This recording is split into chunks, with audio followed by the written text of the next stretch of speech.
into the into that piece of it, you'll be able to see the screen that I can't share through Zoom now. So in your basic Zoom free account, you've got a 40-minute limit on group meetings. You can have 100 people in the meeting. You can have unlimited person-to-person meetings, and you can schedule as many meetings as you want. The big thing about the free account is that it's got a 40-minute limit for a group of more than 3 people, which is why we go to the pro account, which is group meetings that can go up to 24 hours. Lord help us. There can be up to 100 participants in the meeting. And again, there's an unlimited number of meetings. And this account also has the custom personal meeting ID. So you can change the meeting ID number that you use with that account. There are a couple of add-ons that are available. The ones that are important for us is that when you have a pro account, you can put in a large room. Okay, and that lets you put in up to 500 participants into the account, and that adds $50 to the cost, so it's $64.99. And with an extra large room, you can get up to 1,000 participants in the meeting, and that adds $90 a month. The 2 business accounts, the business and enterprise accounts, minimum of 10 users, and so it's going to cost either $200 a month or $1,000 a month, which takes it pretty much out of range for what we would be using it for. Although growth is possible, we'll see. There are 2 ways to schedule a meeting and use the meeting ID. So one of them is that permanent meeting ID, and that's the one that when you open up your meeting, it's got that personal meeting ID, that PMI, and that's the same number all the time for your pro account until you change it. So people who have that number are going to be able to join the meeting regularly. And we're doing at New Thought Philadelphia is we use that for all of our public meetings, because that way people always can go back to the same link. We can publish it, let people know, how to get into the meetings. And it's also configured so that anyone can start that meeting. So basically, that's like leaving the doors of the church open. Anybody who wants to come in and sit in the pew and do whatever it is they're going to do are welcome to come in. Now that implies some trust from us that we're going to be okay with people coming into our meeting room. And it also opens up the possibility, since anybody who knows that number can go in and start having a Zoom meeting, they can use your account to do that. The downside of that is that it opens some security holes, because anybody can start that meeting, and because no one is in charge of that meeting necessarily, it's possible that somebody can come in and start sharing their screen or start annotating on your whiteboard or putting stuff into the chat, which is inappropriate. So what we want to do is make sure that we understand how to take control of the meeting. The other way to do this is with a one-time meeting ID. And that way, when you schedule the meeting or you start a new meeting, you can tell it to use the personal meeting ID or not. And so if that's turned off, it's going to generate a new meeting ID for that meeting. If you're going to do a board meeting, that's the way to do it, probably, so that nobody can just wander by and come into your meeting space. The downside, of course, the obvious one, is that you need to keep track of the changing IDs. There were 7 of us who were willing to demonstrate that for you this morning by being on a different meeting than everybody else was on, so you're welcome. And the other thing that happens is if I have my personal meeting ID set up and I start another meeting, it'll end the meeting for the personal meeting ID. So we can inadvertently throw people out of a meeting that they're sitting on and involved in. So it's important to understand the 2 different ways to schedule the meetings and the implications that has.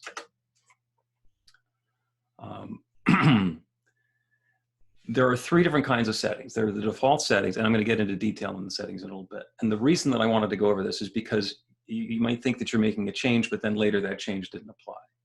So the default settings are the way that your Zoom account is set up, so that when you create a new meeting, that's where you're going to start. There is a different set of meetings in your personal meeting room. So you can configure that meeting to be different than the way that a normal meeting would start. And then you can also, when you're scheduling a meeting or while it's running, you can make changes in an individual meeting. So there's a lot of details about how that all can be adjusted. And for our centers and for certainly a lot of business enterprises, they're going to want to be able to do different things in different meetings. And some of them, there will be nobody will be doing any screen sharing. It's just for a conference. In others, we want certain people to be able to screen share. And when we're doing a collaboration session, we want everybody to be able to share their screen and make annotations and so forth. So here is a video that I made. This is one of the ways that we can show how to use a Zoom and in the middle of a Zoom call. So this is one that I recorded a few days ago. We've got a meeting going now, and I can see that there are 2 participants. Click in here and show both of them. And what we can see is that I have the ability to mute myself, but I don't have the ability to mute the other person, and that's because I'm not the host. And in fact, if I look up here, I can see that nobody's the host. If there were a host, they would be listed second, unless I'm the host, and it's show that's going to be me. In order to for somebody to claim that host role, what you do is you come down here and you click Claim Host, and then you need to know what the host key is. My temporary key. And now, as you can see, I've claimed the host role. I have the ability to make somebody, to change my name. I can also make this person a co-host of a meeting if I want to. I can change their name, I can put them on hold, I can remove them, and I also have the ability to mute their microphone if they're talking. So being the host gives me a lot of control, and having the host key is a way for somebody who's in the meeting who didn't sign in as the owner to actually be able to take over control of the meeting. So that is where the co-host button is. In order to make somebody a co-host, you have to be the host. And you'll know that you're the host because up on the top of the screen, it will show that you're the host. One of the other controls, the button will come up in the participants panel. So what you want to do is down along the bottom, it says Manage Participants, and that will open up the participants panel. That gives you the list of everybody who's in the meeting. And when at the bottom of that, if there's nobody who's the host, there will be a button that says Claim Host. If you're the host, then next to each of the icons on the screen, where there's a picture of a video camera, you'll be able to click on that, and it turns into a button that says More, and you'll be able to make somebody a co-host by clicking on that button that shows up. When I did that, there wasn't the thing for co-host. There was a More under the participants, but not co-host. I was the host, so we can talk more. We don't need to. Okay. The same thing. Automatic for me. I don't know. That's where it shows up. So, Bill? I'm just looking at it. Yes. Hi, Paul. Hi, Bill. The idea of being the host is, or the advantage of being the host is that you can mute everybody. That's one of them. You can mute everybody, and basically you get a mute all and an unmute all. Co-hosts also have the ability to do that. The host also, you can take away somebody's permissions. Like if somebody's, we haven't run into this, but there have been numerous instances of people they've invented a new pastime called Zoom bombing, which is where you find somebody's meeting ID and you join the meeting and then start sharing inappropriate stuff. Well, not you, but the people who do that have done that. And to the point where there was a piece on NPR yesterday about the FBI getting involved in Zoom bombing. So we're right on the forefront of this awesome new technology. And that's why we want to make sure that we have the that balance point where we're going to make it as easy as possible for people to use, but we also want to maintain security. Now, when I'm the host of a meeting, I get some additional controls. One of the things that I can do, and this comes up on the bottom of my my participants panel, I can lock the meeting.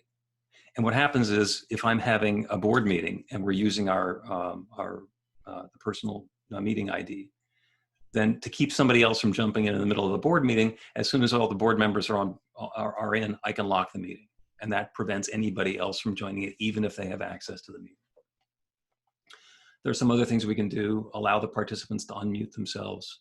When I click the mute all button, it turns off everybody's microphone, but currently it's set so you can turn your own microphone back on. You get to decide to that level of finesse what you want to do, and that's in this particular meeting. There's also the ability in Zoom to play a little chime when somebody enters the meeting or leaves the meeting. That's wonderful, and we used it all the time when I was in sales, because if somebody got disconnected, we could tell that something happened. It would, you know, play the goodbye sound. And during our Sunday celebration, we definitely do not want to have people making a chiming noise every time they come in and out. So what I hope you'll do after we finish this call is find some time, maybe get a friend, and have a meeting and try the controls and check them out and see how they work, and dig through it so that you can use those meeting controls and figure out how they all interact with each other. Hey, Bill, got a question for you. Okay. Yeah, it's Norman. Hey, Norman. So when you guys did service, did you do music, and how did that work out for you? Music is the most challenging thing. What we do is our Sunday celebrations at 10:30. We do a we do a rehearsal, a technical rehearsal, and a run through on Saturday afternoon to make sure all the technology is working properly. And then we do a dress rehearsal on Sunday morning. Basically, everybody who's doing something on the platform, including the musician, logs in at 9:30. We make sure that everything's working. We start the live stream, and we get it, and then everybody goes and turns their camera off until we start gathering and greeting people. For your purposes, Norman, if you are doing music for a Sunday celebration, if you can get your mixer, so it's got your mic and your guitar and whatever other sound you're going to have, and you get an audio and you can plug that into your computer, you can share that audio with your computer.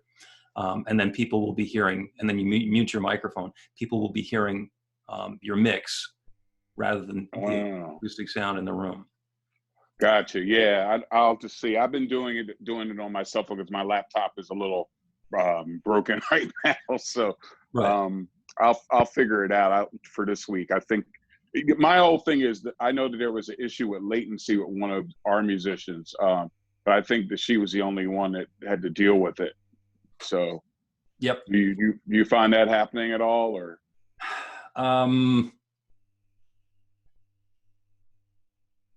One of the celebrations that we did was just a musician, you know, singing and playing guitar. So he did it completely acoustic. It worked just fine.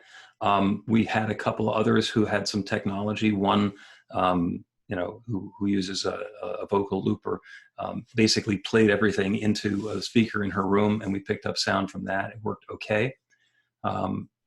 Another one of our online celebrations was a woman who plays the grand piano in her house and sings along. So she had a microphone for both. It took a while to get that set up. Unfortunately, her husband's a recording engineer, so we took some time and figured out how to get the sound to work. So it was really helpful that we did that on Saturday afternoon instead of waiting until Sunday morning, because they're running around getting wires and checking stuff. But yeah, give yourself plenty of runway before you need to count on it the first time. Right. So maybe tomorrow, Reverend Carol, I know you're there. You and I can do like a little test run and just see how it works. There's a couple of ways I can do it. I can plug directly into an amp, which is what I've been doing when I've been doing Facebook and Instagram videos, or I can just play, sans amplifier, whichever is best. That's the one we'll go with. Yep. There's also a control in the preferences. We'll probably see it when we get to that part of the presentation here, where you have some control over the audio. And one of the things you can do is turn off the audio enhancements that Zoom does.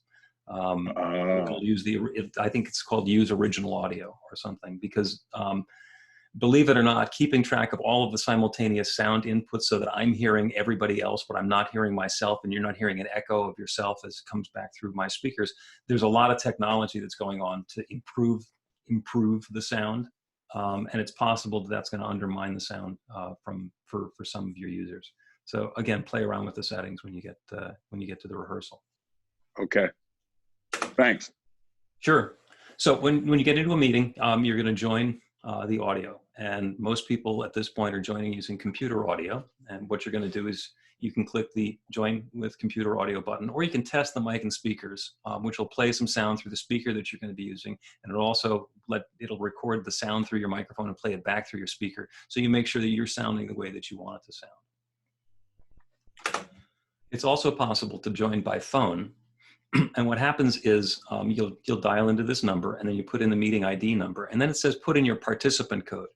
Now, if somebody is on their computer, but they're dialed in by phone, if they put this participant ID, which is on the screen, into the phone and then press pound, what will happen on that participants panel is it'll combine them together into the same meeting guest.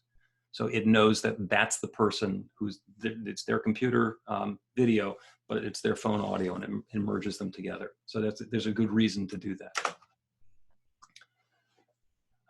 This is actually not lock your meeting. This is about audio settings. When you click the little up arrow down there next to the microphone, it'll open up all of the different audio sources. So I have 6 microphones and 6 speakers. Don't ask. I also have the ability to switch to phone audio or leave the computer audio. And this is kind of the basic, this is where all the controls show up in the Zoom meeting, and you guys are seeing those. That's where we're going to be able to start the recording. We can record it on the local computer, in which case it's going to convert that into recording files that are on my computer after the meeting ends. I can also record it to the cloud, in which case Zoom is going to take care of all the recordings. There's a limitation to the amount of space that we can use in the cloud on one of our pro accounts. And generally the way that you find out about that is you get to the end of the meeting and it turns out it didn't work properly. Recording to the cloud is relatively new. I haven't done it. So I have a library of recordings on my computer, and then you can manage them and upload them to YouTube or share them with your friends.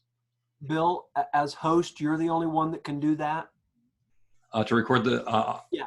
As the host, I can record the meetings. I can also assign other people to be able to record the meeting. So I would go into my participant panel and get the more button and then assign them to be able to record. Thank you. Just for the heck of it, Paul, I just gave you the ability to record the meeting. Please don't. We've got plenty of copies. Bill? Yes. In normal world, if I had that, then I go down to the bottom of my thing here and click record, and then Correct. I would be recording. That's correct. And Thank there you. would be a little recording symbol that would show up on the on your screen as well. All right, thank you. Yep. If your account is configured for live streaming, when you go to the more button down here, or if your screen is wide enough, it'll just show it. It'll give you a menu to live stream on Facebook. Now, there's a couple of interesting things about the live stream that's done from the Zoom meeting. First off, it is a pretty amazing bit of technology that they get it to work as easily as they do. Live stream can only be started by the host, and it shows the view that the host sees. So if you're doing a Sunday celebration and you've got the gallery view, for example, that's going to show all of the people who are connecting in from home, the same gallery view that the host sees. So if what you want to do is be able to pin a video so that it's just going to be the person who's speaking, then you're going to want to change the view of the person who's doing the live stream, because that's what's going to show up on Facebook. Again, you can test that. You can live stream to your own page if you want to. You can live stream to your timeline. You can also delete the live streams.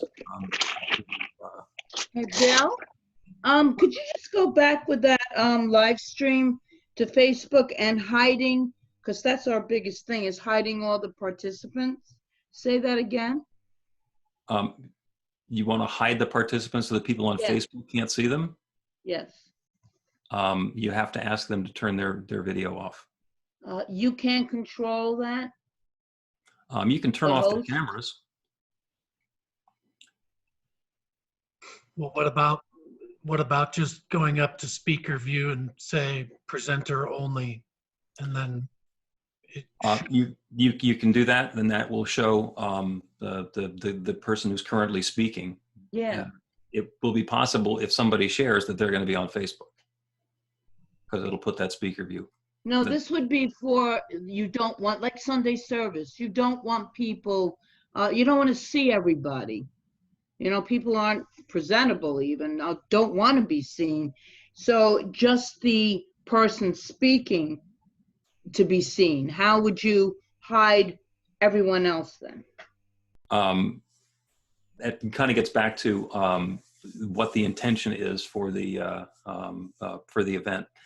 What we found is that Sunday celebration is somewhere between getting together with a group of people in the living room on the one hand and a full showbiz production values thing on the other hand. Yeah. And so wherever you are in the continuum, if it's going to be, we're going to get together as a community and that's what our meeting is, then you're going to want to have everybody on Zoom with their camera on, because that's the connection among community. No, I don't want that. You We have other meetings. Let me finish. If you want to get more towards the other end of the spectrum where it's all show business, then you make it a private Zoom meeting. You only invite in the people who are going to be involved in the program, and you have everybody else watch on Facebook.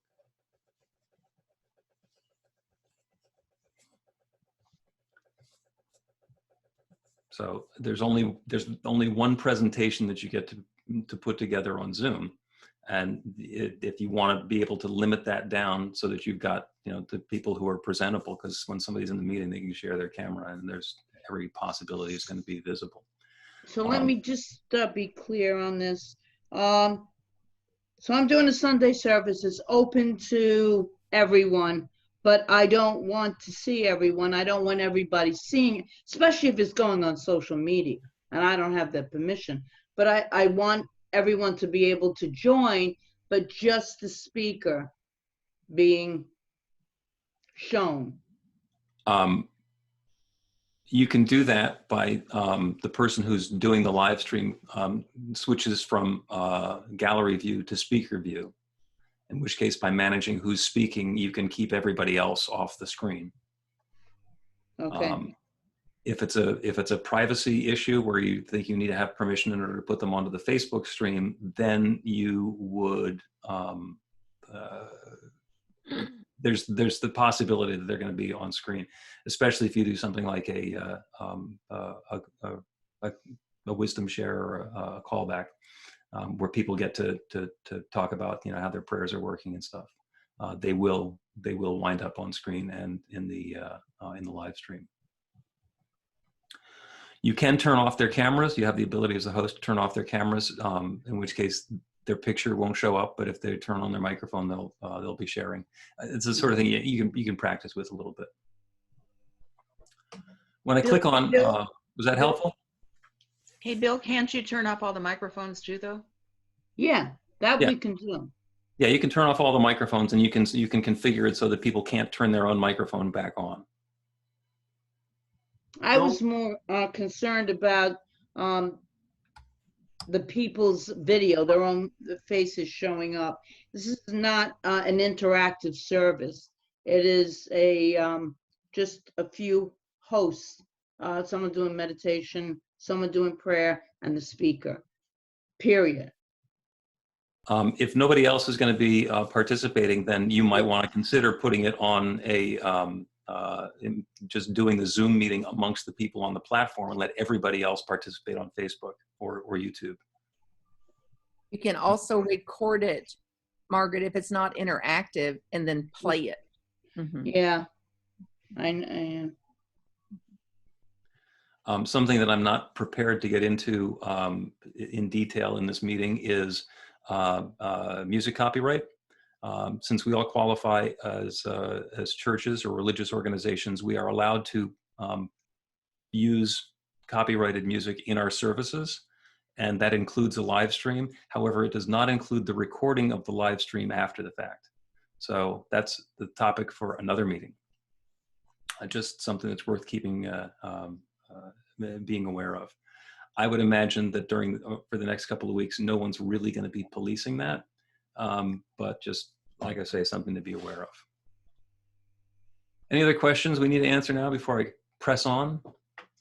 I'll put in the chat space, Empower Music, which is Daniel Ney, Maud Karen Drucker. A lot of the music we play has given permission and released all the rights so that theirs is okay to use. And you can read what they said about it. I'll put the connection in the chat. Perfect. Thank you for that. And by the way, if you want to be able to use copyrighted music in your other programs and to broadcast it. The license costs less than $300 a year, so it might just be worth doing that. So you've probably seen the share screen details. Whoops. When you share your screen, a couple of important things to note is it's got one here called Share Computer Sound. If you're going to be playing back a video and you want the people who are on your meeting to be able to hear the video, you need to share computer sound, so it's going to play the audio from your recording through Zoom. The first time you turn that on, Zoom is going to want to install an extra piece of software. It's called the Zoom audio device. After that's been put in, you'll always have access to it. Wait, can you say that again? Just put the cursor over what we're looking at. If when you're in a meeting and you're going to share your screen, if you also want to share the sound, you can click Share Computer Sound, in which case the sound that's coming out of your speaker or that your computer is playing will be routed into Zoom so that everybody on the Zoom meeting will be able to hear it. What would the other option be? I'm not quite sure. To not share computer sound? Then it's basically I've got this set up so that it doesn't need to share computer sound. The only thing that I had needed computer sound for in this particular meeting was when I played my video and my voice is recorded on the video. If I had this unchecked, then you wouldn't have been able to hear the soundtrack from my video. And as you try and figure out how to phrase that next question, I'm just going to go ahead and answer it, which is, how do musicians do what I was just telling Norman how to do? And you can share your screen and share the computer audio as well, but if you go to the advanced button here, you can just share music or computer sound only. So as long as you can get the sound into your computer, so that what's coming out of the speakers is what you want to be hearing, it'll be able to play your mix through Zoom that way. And test it before you have to count on it in performance, because those sorts of things can be finicky. Okay. I'm so confused, Bill. Sorry, music or computer or sound only. I don't understand. So that's. If you're gonna sit in the room and is this link? If you're gonna sit in the room and play your guitar and sing, then you just get close enough to your laptop or your tablet or your phone and you get the balance right. If, however, somebody is doing a big electronic production and they need to mix together a recorded track plus their own thing, or if we're doing a meditation and you want to be able to play the meditation music and you want to have it be produced, then you would use a technique like this to get that mixed sound into your computer so that your computer can share it through Zoom. It is much more technical. I figured out how to do it. I did a pretty good sounding meditation in our class on Monday night. If somebody wants to step through that and there's something particularly you want to try, let's connect up offline after the session, and I'd be happy to help. When you're sharing, you wind up with this little floating window on your computer, and there's a button there. This one, the red one that's hidden, says Stop Share. I can share multiple things. I can let people make annotations, and when I annotate, basically that means that I can draw stuff on the screen. I can set it up so that other people can make annotations as well, so we can interactively mark up some document together. This obviously is something that can be very helpful in business meetings and is not helpful at all in a Sunday celebration. Again, that's the sort of thing that you can that you can work with. We found this week that the annotations do not work properly in breakout rooms. We can also allow people to take remote control of the screen. I can have my co-hosts control my screen if I want to. This is where I'm sharing my computer sound, and I can also control my live stream while I'm in the midst of sharing.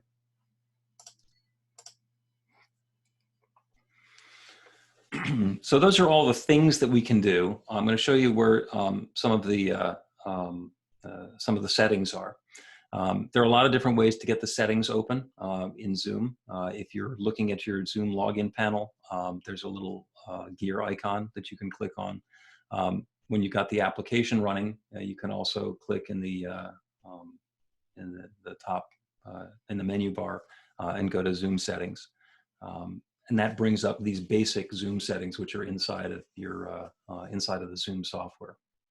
And keep in mind that because Zoom is a network product, some of the settings are controlled through the website and not through this particular technology. But since it's all going through the Zoom system, the controls apply in both places. So here are the audio controls that you can have. You know, you're going to choose which microphone to use. You can set the input volume. You can let it adjust automatically. There are some other settings here. You know, like you can enable stereo. Not going to get into that either. But all sorts of different processes have different settings. And go through and look at all of those. Some of them make sense. And now that you understand the different levels of Zoom users, you'll understand that there are a bunch of controls that have to do with letting somebody else in my enterprise or my business be able to schedule a Zoom meeting on my Zoom account. Or to be able to make somebody a host of a meeting that I've already scheduled on my account.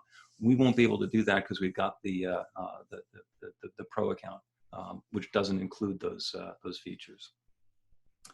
If I click the button for View Advanced Features, what that's going to do is it's going to open up the web browser. And I'm going to actually just go to the one that's got the web browser here and show you where some important stuff is. Will you pause and let's catch up with a couple of questions in the chat, honey? Okay. One, does Zoom to Facebook work with Switcher, the studio switcher? The studio switcher in Facebook? Does Zoom to Facebook work with Switcher using the Switcher Studio?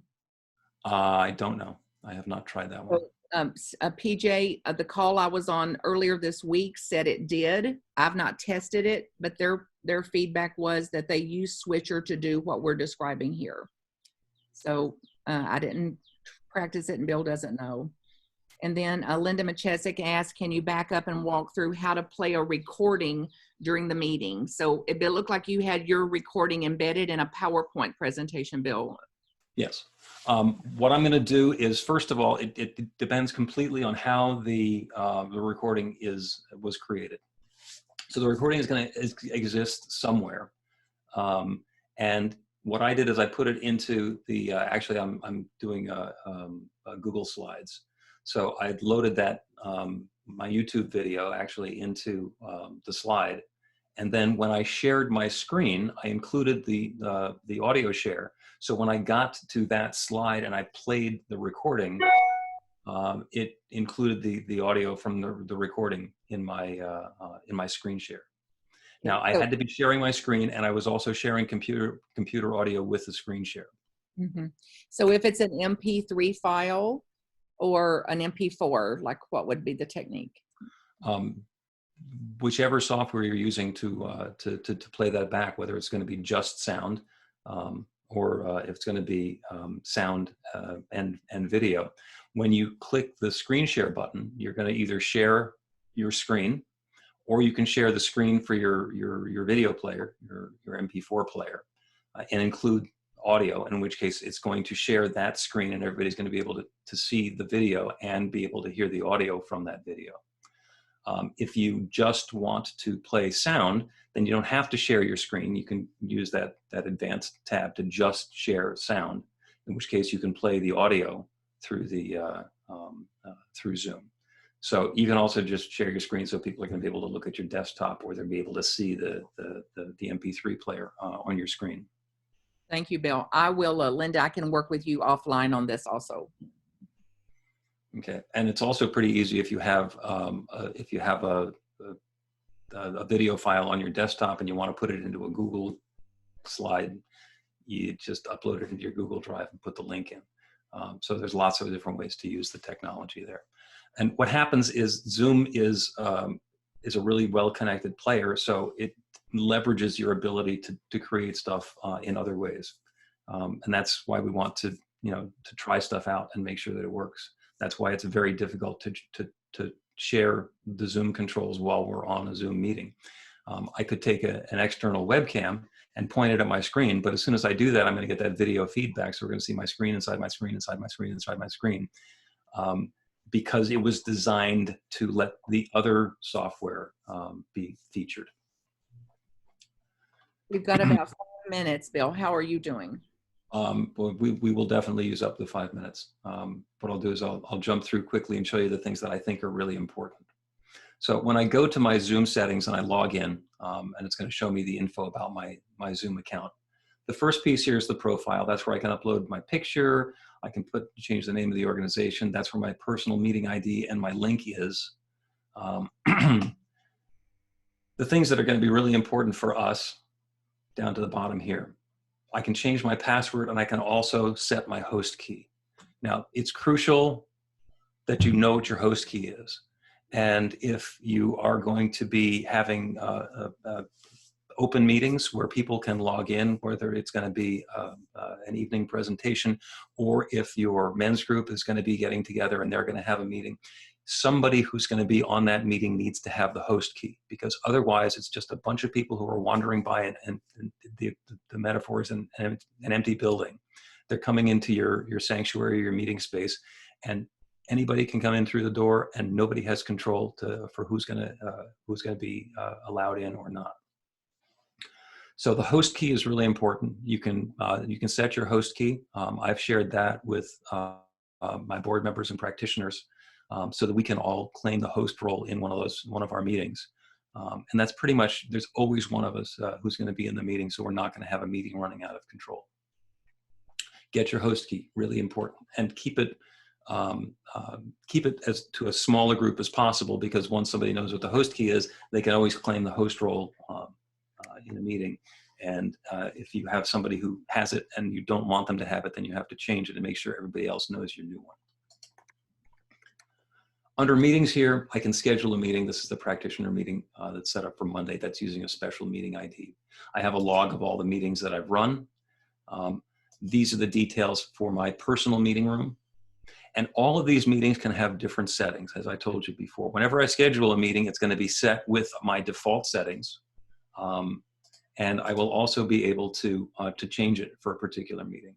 So for example, if I click on that, it's going to give me the settings for my practitioner meeting. The rest of the settings are here under settings. So I've got meeting settings, I've got recording settings, and phone settings.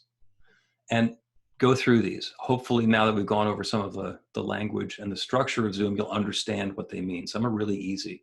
Do you want to start with the host's video on? Do you want the participants' video to be on? No, we're going to let them turn them on by themselves. Do you want to just use the phone, just use computer audio, or let people choose? We're letting them choose. Join before host means that the meeting is running as soon as the first person shows up, and you don't need to have a host. If you have join before host turned on, then anybody with the meeting ID can start the meeting. Get two people who know the meeting ID, they start the meeting. The host doesn't actually need to connect into that. If you got join before host turned on and the host doesn't join the meeting, that's the person who owns the account. If they're not logged into their account when they join in, there will be no host. And that's how you get a hostless meeting, and that's where the Zoom bombing becomes possible. You can choose whether or not you want to use your personal meeting ID, and this is for instant meetings. An authenticated user is somebody who's logged into their Zoom account. Bill, pause there a minute. There's a question in the chat about why to use a personal meeting ID instead of the computer generated. It's just basically so that people know your address. For New Thought Philadelphia, we're running all of our outward-facing meetings on our personal meeting ID because it's the same number every time. You don't wind up with people getting confused or logging into the wrong meeting. You have to track a bunch of numbers. So if you Right. can use one number, you can use your personal ID number, and then they don't have to track what number is it. So they can get to your meeting quickly by going to zoom.us, click join, and entering that meeting number. And we did it the opposite because I didn't know enough. So when I set up the next couple of months on our Sunday service, I generated a thing. And now when I have to change that, I'm going to have to get everybody else to know we're now going, and then I'll use the personal meeting. But so I didn't know that, and it's a problem. Mm-hmm. Yeah. Now, the other thing that you can do is you can require a password. So when somebody logs into the meeting, they also need, in addition to the meeting ID, they need to know the password. With the, I see that there's a question about adding an alternative administrator. When you have a meeting where join before host is turned on, it's possible to have a meeting with no host. So that's basically a runaway train, and hopefully it's going to coast to a stop all on its own.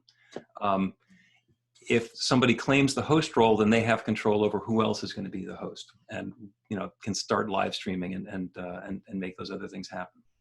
And there's under the pro account. So this account is the pro account. So there's a free account that Bill explained. The pro account is $14.99 a month and gives you the options that's been offered here, at 100 people in a room and some iCloud storage. So there's no administrator allowed on a pro account. It's not dual administration, but you can make somebody your host or co-host through your own controls. Correct. And you can't do that before the meeting starts with a pro account. With the business and an enterprise account, then you can set somebody else up to be the host of the meeting before the meeting starts.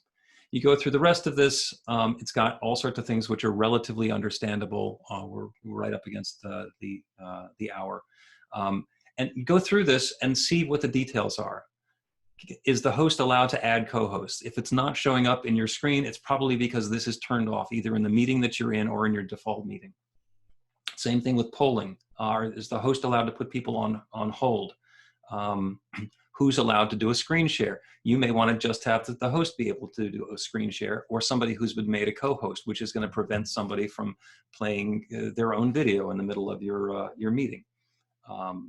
Who can do sharing? What kind of sharing? Is there going to be annotations and whiteboards, remote controls? This is the one where you get to put the nonverbal feedback onto the screen. If you kick somebody out of the meeting, are they allowed to rejoin the meeting? We'll see. Do you want to have breakout rooms and so forth? And hopefully we've covered enough of the ways that Zoom works that by going into these, you can kind of see how those pieces are fitting together. So I managed to not join the meeting until a little bit late. I'd be happy to hang around for a little while and answer questions. But I also know that we're at the top of the hour and there are folks who have a hard stop. Thank you, Bill. Thank you so much. I've also put in the chat, Zoom has great tutorials. They're free and they'll guide you through just what you want to learn about, how to join a meeting. Then you can send that tutorial out to people that are going to be in your class. Then you can go watch a tutorial on how to do breakout rooms. So you don't have to try to take this all through like a fire hydrant hose, like how it comes in for some of us. So you can narrow it out and just study it in increments, how to get music, how to play music, Marcy, for example, and how to upload files. So all those tutorials are free and I put it in the chat and the chat will be saved. So when Jerry sends out this recording of this, one of the files that goes out with it will be the chat, and all the resources that we put in there, including how to contact Bill, will be included in the chat. I just put my email address in the chat, Martha. Thank you for doing that, honey. And if you'll stop the screen share, let her faces come back in and just take a big deep breath. This was a lot today to cover. This was like seeing Dallas, Texas all in 15 minutes. And some of you can't do that. Can't do that. That's exactly right. Say it again, Norman. We can't. That's right. You can't do that. I've been down there. I know how it is. I know you got something that would meaningful to you today. You learned something that would shift about how to do some of your controls. I'm also available if you want help with this. I've been doing this for 2 weeks, a much more basic Zoom thing, not expert level like Bill, but very basic ways to use Zoom. And you can notify me, which is marthacreek@gmail.com. And I'll get online or set up a little meeting for us to come in here and take another cut at this or to do another little basics of some sort.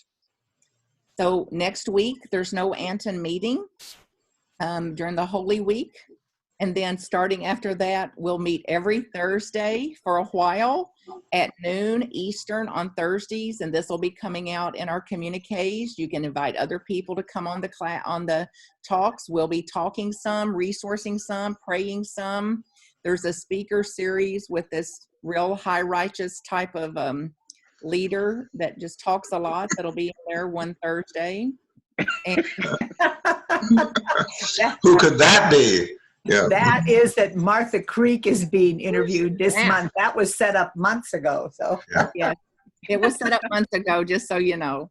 So we also are here to support you as a community, Anton, as the leadership of Anton that cares about you, whether you're members or not, and especially if you're members, to pray with you, to listen, to lift you up in any way, as well as do these educational and informational type of things. So some of you, I know you well, you're very generous and you are very practiced in giving. So these are all offered as a community offering. And if you are called and want to give something, give it to Anton, anton.org, get on the website and send it there, mail a check in, do whatever you want to do, and understanding the law of giving. And we thank you especially, Bill, for the time you took to prepare this and for guiding us through this and for being willing for us who can barely spell the word Zoom to come along in the arena that you operate in. And if we can just hang on here, Bill's agreed to stay on some. I definitely will stay on some. I just love looking at your faces, and if there's any little questions we can answer. Those of you that have to go, God bless you and go. Keep Anton in your prayers, the leadership in your prayers, as you are the whole world. And we will reconvene coming up some Thursday in April. So stay tuned for that and come back on when you can. it's the 16th, Martha, of April is the next one. Our next meeting date. And this little prayer, I've been, so we'll formally kind of close, and then those that want to go can, and the rest of us can stay on. And I got a quote from Martin Luther, and I've used it as my prayer since. So we'll use this as our closing prayer. If it's resonant with you, then so be it. If not, make it true to your own heart. We pray and ask God mercifully to protect. We pray and ask God, knowing the oneness of God and the all power of God, to mercifully protect us. Then we take action to fumigate, to help purify the air, to administer medicine, to take medicine, and to avoid places and persons where our presence is not needed, so that we do not take chances to be contaminated or to further contaminate. So we would not inflict anything onto another person. And if God is looking for me, God surely knows where to find me. If God is looking for you, God surely knows where to find you. So when it is our time, we can rest knowing that we have done precisely what we came on this earth to do. So we will not take responsibility for our own lives or somebody else's. And we surrender to the one power and the divine order of all that is creation itself. And then we affirm that if and where there's a need and we're called, we'll be there in new, collaborative, innovative, creative, purposeful, intentional ways, serving the one as the one. So we will not avoid the call and the nature of who we are as divine beings, infinite and eternal creatures, and in service to the one creation. And so it is. And so it is. So it is.